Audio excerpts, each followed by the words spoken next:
Hello, I'm Christian Fraser. This is the Iran War Today, our daily briefing, bringing you up to date with all you need to know on day 104 of the US-Israel war with Iran. Let's start with some of today's key developments. Donald Trump has just announced that tonight's strikes on Iran are off after 2 consecutive nights of attacks on the Iranian regime. Iran retaliated to those overnight attacks, firing at US military bases in the Gulf and warning the US not to get pulled into an endless quagmire. Plus, a renewed American threat to take the vital island at the heart of Iran's oil export industry. We'll discuss what it could mean for the Iranian economy. A growing diplomatic rift. India calls for an end to US strikes on oil tankers in the Gulf after 3 Indian sailors are killed. The US accused their ship of violating its blockade of Iranian oil exports.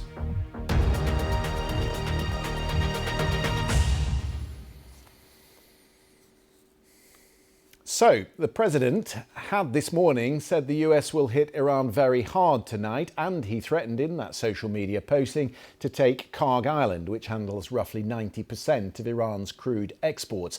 But in just the last few minutes as we come to air, the president announced he had cancelled the scheduled strikes and bombings against Iran after discussions with the highest level of the Iranian leadership. We'll find out what that means in a second. But last night, and for the second consecutive day, the US military hit surveillance and communications systems in Iran. These were the plumes of smoke that were seen rising over the Iranian city of Karaj. In response, Iran fired rockets and drones at US bases in Jordan, Kuwait and Bahrain. Falling shrapnel from the interception of one of those missiles caused damage to homes and cars in Bahrain, injuring an 11-year-old girl.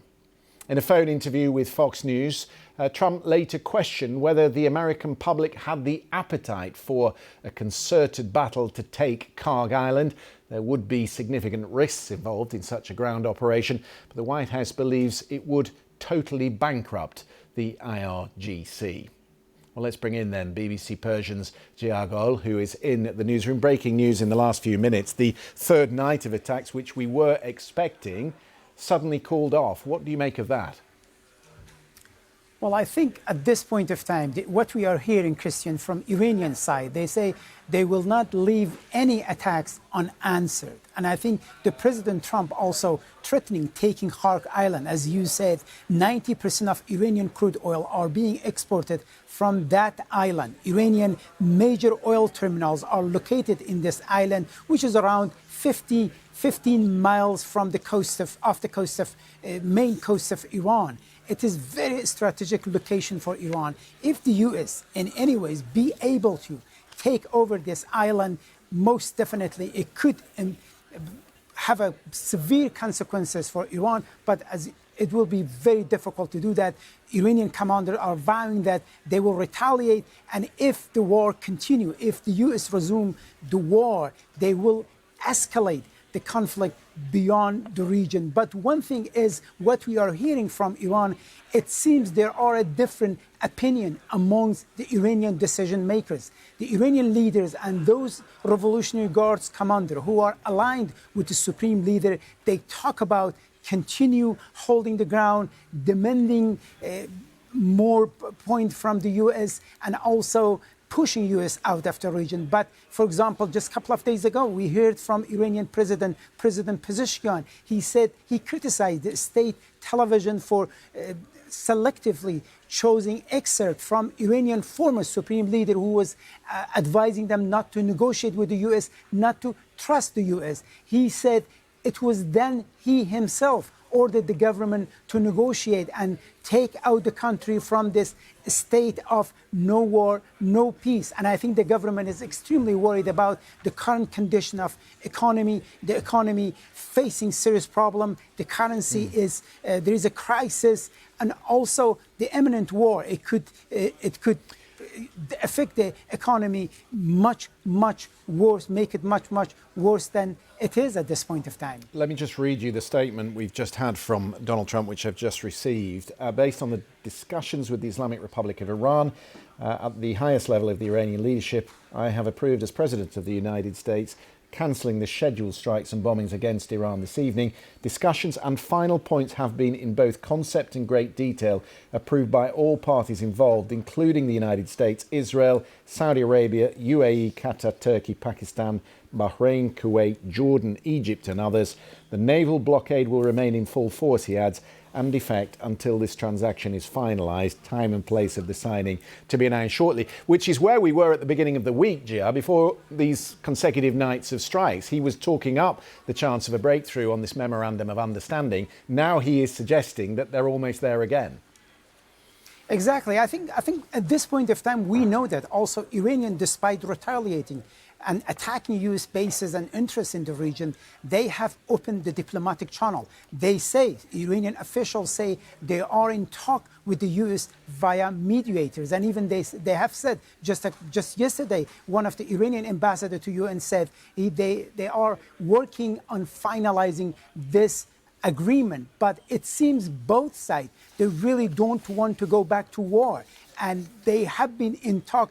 Otherwise, despite all these attacks in the past 2 nights, it could easily end the talk between two sides. And it seems to me that President Trump and the U.S. attack on Iran is putting pressure on them and bringing back, imposing those points the U.S. wants to be in this agreement. Obviously, Iranian, at this point of time, they say the nuclear program is not up to negotiation. The Strait of Hormuz will not go back to the previous war, and there will be a new regime in that region, something the U.S. has said is unacceptable. Gio, thank you very much for that. Well, you may remember that back in March, shortly after the war started, the UK struggled to find and deploy a Royal Navy destroyer that would be considered fit for service, which was embarrassing, to say the least, given Iran's threat to Cyprus, where the UK has a base, RAF Akrotiri. It put the spotlight on the vulnerability of UK defence and the shortfall, years in the making, of UK defence spending. Today, that all came to a head. The Defence Secretary, John Healey, resigned, and in his open letter, he accused the Prime Minister of putting UK forces at risk. The Defence Industrial Plan, which he was only shown on Monday, 9 months late, falls well short, he said, of what is required for defence and the country at this dangerous time. With me is our diplomatic correspondent, James Landale. That is about as serious a charge a Defence Minister can level at a Prime Minister, is it not? Yeah, no, it's incredibly significant and will have huge political consequences in the UK. On a government that is already on the back foot. It's facing a difficult election shortly. There's questions about its leadership going forward. It is, to accuse for any minister to accuse a prime minister and his own government of not doing enough for national defence is a very grave allegation. So yeah, the consequences politically in the UK will be significant.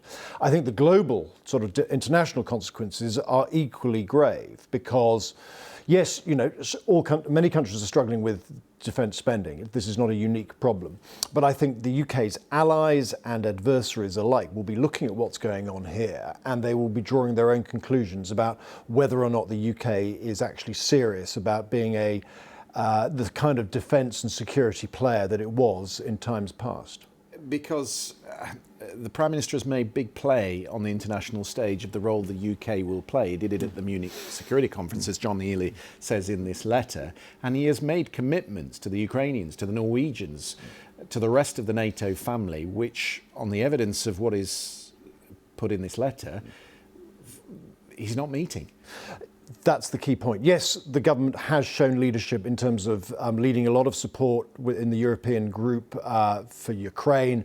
It's shown, leadership in terms of taking a role, managing the Strait of Hormuz as and when there is any kind of cessation of hostilities. That second coalition of the willing with France on that. But as you say, there is a gap between what the British government has committed to in terms of its increase in spending and actually willing the means, taking the steps to meet those targets. And that's the critical accusation that the resigning Defence Minister has made. As we talk, plenty of breaking news on this programme. The letter that he's sent to John Healey in response has just dropped. And in it, he says that he will increase defence spending in a sustainable way and with sustainable borrowing. He would not, he said, put the country's finances at risk. He thanked John Healey for his work. I will always do what is needed, he said, to keep our country safe. But if, in reality, what we see is the UK Royal Navy struggling to get a ship to sea, you can't cover that with politics and with rhetoric. That's the key point, is we're not just talking here about new capabilities to deal with a new changing world where the threat is evolving, where warfare is changing so much that we've seen it in terms of, it's not about aircraft carriers anymore, it's about drones, both attack and defensive drones, as we're seeing every day in Iran and in the Gulf. It's the threat is changing. Our alliances are changing. The United States is making it very clear it's less willing to pay for European defence as it has in the past. In that context, more would be required.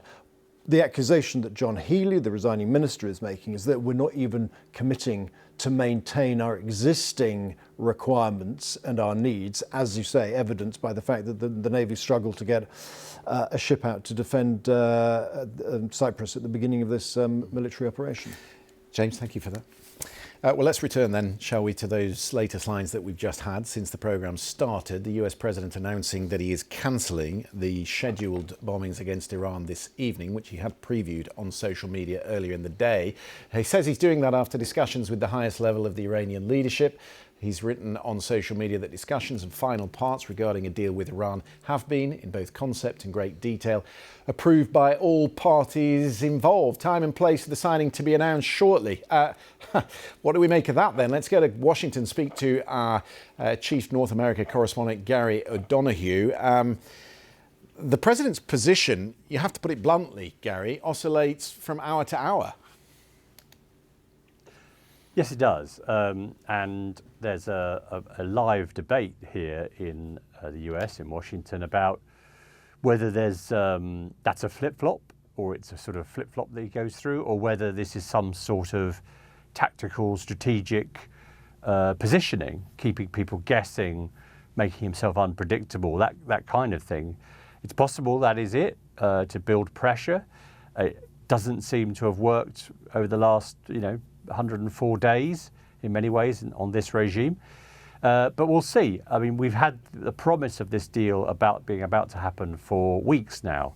I remember talking to a senior administration official probably 3.5 weeks ago, telling me probably 24 hours. So, let's see. I'm curious that he sort of mentions time and place of signing to come shortly. That's sort of promising a little bit more than we've had before, perhaps. But these things, as you say, there can turn in a moment, and we could be back to fresh bombing once again, fresh tit for tat. What is also interesting is in this latest social media post, he says that Israel is signed up to this, which is interesting because the end game that Prime Minister Netanyahu envisages, to all intents and purposes, looks very different to the one that Donald Trump envisages. And in fact, J.D. Vance, the Vice President, was asked about this today by reporters and said that he thought the Israeli Prime Minister had made some mistakes.